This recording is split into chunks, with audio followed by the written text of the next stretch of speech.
우리 엄마 날 죽이고 우리 아빠 나를 먹었네. 우리 동생 말을 내 뼈를 모두 모아 비단 수건에 싸주었네. 노간주 나무 아래 놓아주었네. 아니 저희가 노래 불러달라고 그런 게 아니라 읽어달라고 한 거였어요.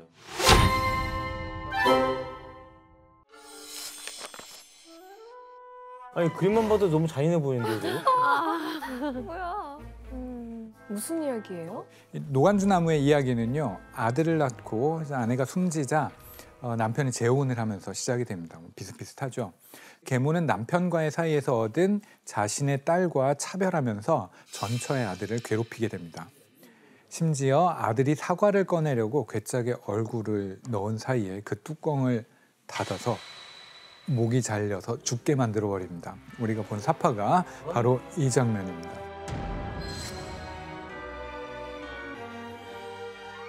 계모는 아들을 죽게 만든 것도 모자라서 아들의 시신을 토막을 내서 스튜로 만들어서 끓입니다. 그리고 이 모든 사실을 전혀 알아채지 못한 아버지는 그걸 먹어요? 집에 돌아와서 아들의 시신으로 끓인 스튜를 아주 맛있게 남김없이 먹어치웁니다. 혹시 이 그림 형제 계모 손에 자랐나요? 아니요, 그렇지는 않습니다. 계모를 되게 혐오하는 것 같은데. 하지만 오빠의 시신으로 스튜를 끓였다는 사실을 알고 있는 여동생은 그 뼈를 모아서 가장 아끼는 비단 손수건에 싼 다음에 노간주나무 아래에다가 가져다 두게 됩니다. 이후 아들은 새로 환생을 하게 되고요. 아주 아름다운 소리로 이런 노래를 부릅니다. 우리 엄마 날 죽이고 우리 아빠 나를 먹었네. 우리 동생 말을 내 뼈를 모두 모아 비단 수건에 싸주었네. 노간주 나무 아래 놓아주었네. 아니 저희가 노래 불러달라고 그런 게 아니라 읽어달라고 한 거였어요. 아니, 노래처럼 읽어봤어요. 예. 이 노간주나무의 결말은요. 결국 새가 계모 머리 위에 맷돌을 떨어뜨려서 그 자리에서 계모가 숨지게 되고요. 그렇게 계모가 사라지자 죽은 아들은 새에서 원래 모습으로 돌아오게 되고 결국 다시 살아난 아들과 남은 가족들은 행복한 시간을 보내게 된다는 이야기입니다. 새가 맷돌을 떨어뜨렸다고요? 그것도 이상하죠. 동화잖아요. 말도 안 되는 얘기. 짱구로 떨어뜨렸겠죠. 예, 지금까지 그림 형제의 어린이와 가정을 위한 동화에 실린 동화들을 쭉 들어봤더니 어떠신가요? 동화가 아니라 진짜 범죄 스토리 같아요. 우리가 생각하는 그 동화라는 단어에는 안 어울리는 이야기죠. 내용이 근데 다르죠. 잘 바꿔주신 것 같아요. 누가 바꾸셨는지 모르겠지만. 그렇다면 1812년에 그림 형제가 이 같은 동화를 세상에 내놓았을 때 당시 사람들은 어떤 반응을 보였을까요? 다들 이 흉측한 그쵸. 이야기 뭐야? 이랬을 것 같아요. 기분 나빠질 것 같아. 아직도 전 세계적인 인기를 누리는 지금의 그림 동화와는 달리 출간 당시 이 책의 인기는 사실은 초라하기 그지없었습니다. 처음에.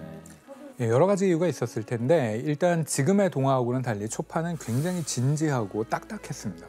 475페이지나 되는 책에 사파가 그림이 하나도 들어가 있지 않았고요. 와, 그림 형제인데 그림이 없어. 그러니까요. 한글이 심지어는 아니잖아요. 그러니까 나중에 주석 판본을 따로 낼 정도로 아주 엄격하고 근엄하고 진지한 책이었기 때문이었던 것 같습니다. 자, 그런데 책이 이렇게 인기가 없는 것도 모자라서 사람들의 비난에까지 휩싸이게 되거든요. 바로 책 속 그 동화들이 너무나 잔혹하고 비윤리적이라는 것이 그 이유였습니다. 그렇죠. 그리고 뭐 막 모방 범죄 일어나는 거 아니야? 이런 우려를 할 수도 있고. 그러게요. 예.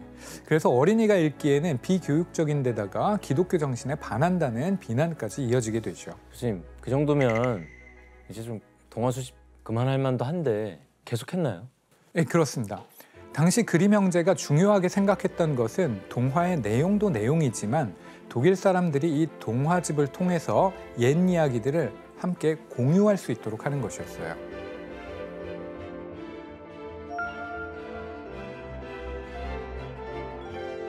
그림 형제가 모은 독일의 동화들을 통해 독일 사람들은 공통의 경험과 기억을 가질 수 있게 되고 이런 경험과 기억은 독일 사람들을 정서적으로 그리고 문화적으로 하나로 묶어줄 수 있다고 생각을 했었거든요.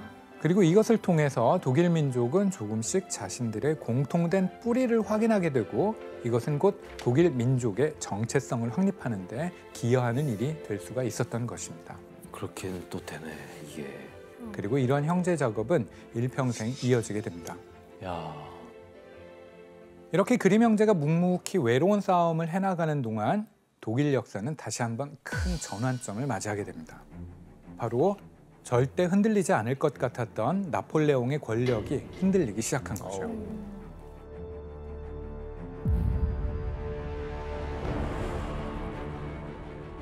당시 나폴레옹은 영국에 타격을 주기 위해서 대륙 봉쇄령을 내렸는데 러시아가 이를 무시하자 60만 대군을 이끌고 러시아 원정길에 나서게 됩니다. 하지만 예상과 달리 40만 명의 병사가 죽고 10만 명의 포로가 되는 최악의 상황이 벌어지며 참패를 하게 되죠. 그러자 독일 민족들이 나폴레옹에게 반기를 듣기 시작합니다. 프로이센과 오스트리아가 러시아와 동맹을 맺고 프랑스에 대해 선전포고를 한 것을 비롯해서 유럽 전역에서 프랑스에 저항하는 세력들이 들고 일어난 거죠.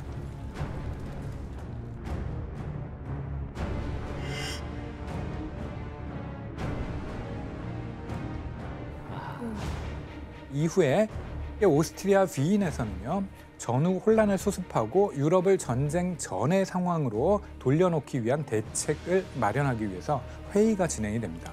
이것이 바로 1814년 9월에 열린 비인 회의입니다.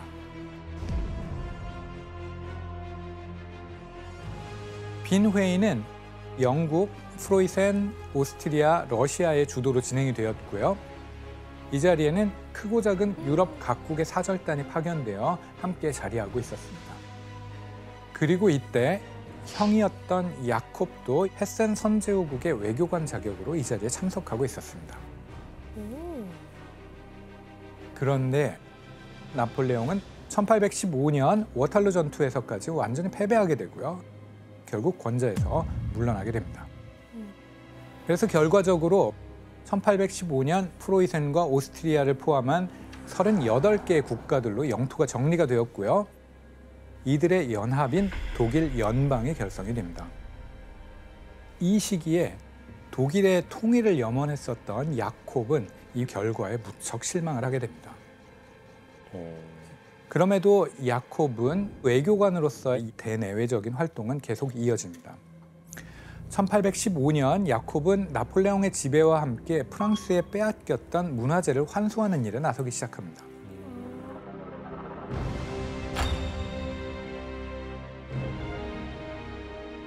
당시에 파리에서 약탈당한 독일의 문화재를 찾던 중에 야콥은 엄청난 발견을 하게 됩니다. 바로 독일의 중세 연가곡 모흠 문헌인 코덱스 마네세를 발견하게 되는 건데요. 지금 보시는 것이 코덱스 마네세의 일부 사파인데 양피지 426장 양면에 중세 때 음유 시인이 쓴 6천여 편의 시가와 장인들의 세밀한 손끝에서 탄생한 138편의 화려한 채색 사파가 그려져 있습니다. 와. 야콥이 17세기 이후에 행방이 묘연했던 이 책을 파리 한 도서관에서 찾아낸 것이고요. 그것도 모자라서 426장 모두를 세세하게 연구해서 현대 독일어로 풀어내기까지 했습니다. 그리고 이 책이 이제 올해 유네스코 세계 기록 유산에 등재되기로 해서 그만큼 중요한 작품이죠. 엄청난 책이네. 이렇게 형인 야콥은 외교관으로서 활동을 하느라 바빴지만 동화집을 출간하기 위한 작업은 꾸준히 손에서 놓지 않았습니다. 1815년 그림 형제는 약 390페이지 분량으로 어린이와 가정을 위한 동화 2권을 출간을 했고요. 70편의 이야기가 담겨 있었습니다. 그리고 기존에 냈던 1권 초판본을 수정하는 작업도 계속해서 병행을 하게 됩니다. 특히 이 작업은 동생인 비렐름이 주도를 하게 됩니다. 교수님, 그럼 수정돼서 나온 책이 초판과 달라진 점 이것도 있나요? 예, 변화가 있었죠. 논란이 되거나 비난을 받았던 부분을 수정하거나 삭제해서 보다 더 많은 사람이 독일어로 된 이 동화를 읽을 수 있도록 노력을 한 것입니다. 그들의 이 같은 각오는 그림 형제가 직접 남긴 글에 잘 드러나 있습니다. 규현 씨가 한번 읽어봐 주시겠어요? 우리는 이 동화 모음집을 통해 동화 속에 살아있는 문학 자체가 작동하고 교육을 위한 책으로서 이용되는 것 또한 우리의 의도였다. 그 과정에서 우리는 어린이의 연령대에 어울리지 않는 모든 표현들을 이 새 판본에서 꼼꼼하게 제거했다. 와.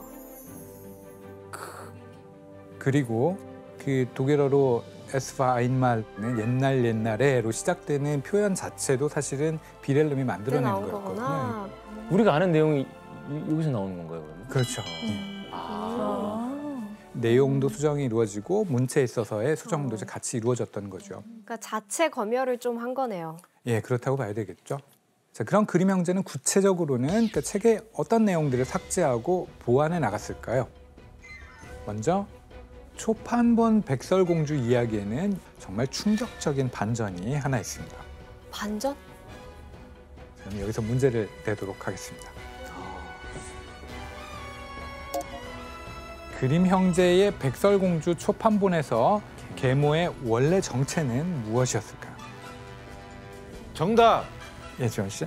개구리. 지원 씨 오답입니다. 정답. 혜성 씨. 유모?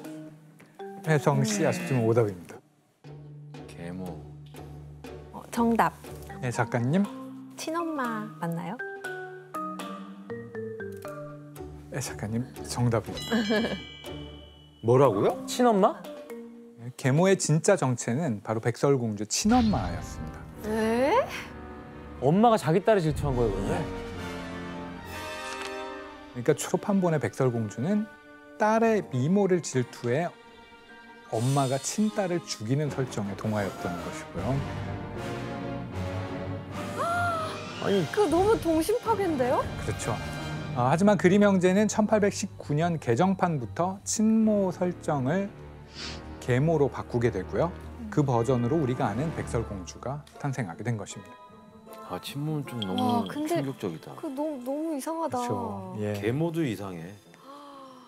이처럼 그림 형제는 수정 작업을 하면서 동화 전반적으로 도덕성을 강조하는 데 그 초점을 맞췄습니다. 그런데 그림 형제가 이야기의 교훈을 강조하기 위해서 아예 결말을 바꿔버린 이야기도 있습니다. 뭐지? 무엇이었을까요? 바로 신데렐라가 이런 경우에 해당하는데요. 혹시 여러분은 신데렐라 이야기가 어떤 결말이었는지 기억이 나시나요? 아니, 신발 주인을 찾아서 둘은 영원히 행복하게 살았습니다, 아니에요? 예, 맞습니다. 그림 형제는 신데렐라가 구두의 주인임을 확인한 후 왕자와 함께 성으로 떠나는 기존의 결말을 바꾸고요.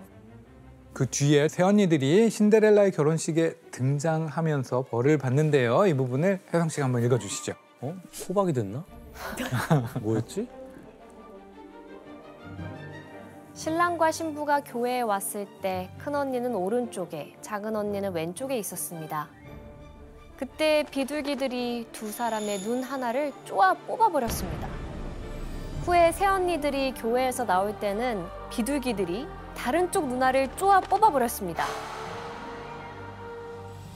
그렇게 두 언니는 심술궂음과 거짓말에 대한 벌로 평생 장님으로 살아가게 됐습니다. 아우. 근데 잔혹성은 아직까지 있네요. 있네요. 예, 못 버렸네. 네, 맞습니다. 그림 형제는 악행을 저지른 인물이 잔혹한 처벌을 받는 것을 통해서 동화가 일종의 경고 메시지 역할을 하기를 바랬던 겁니다. 그 전형적인 권선징악 이야기로 바뀐 거네요. 그렇죠. 작가님, 동화 속에서 나쁜 인물이 이렇게 벌을 받는 이런 것들이 실제로 아이들한테 어떤 역할을 해주나요? 근데 완전히 아이들 입장에서만 한번 본다면 그 악의 뿌리가 완전히 뽑혔구나. 사이다구나.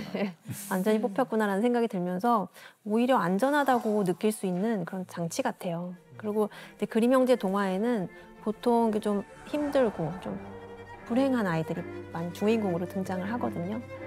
그래서 그 아이들이 아무리 힘들어도 위기를 극복하고 좀 버텨내다 보면 마지막에 이제 악인들은 이제 처벌을 받는다. 그리고 나에게도 행복이 찾아온다는 거를 좀 상징적으로 표현해 준 것 같아요. 네, 그 악행을 강력하게 처벌할수록 그 시대의 올바른 도덕적 관념이 유지될 수 있다고 보는 겁니다.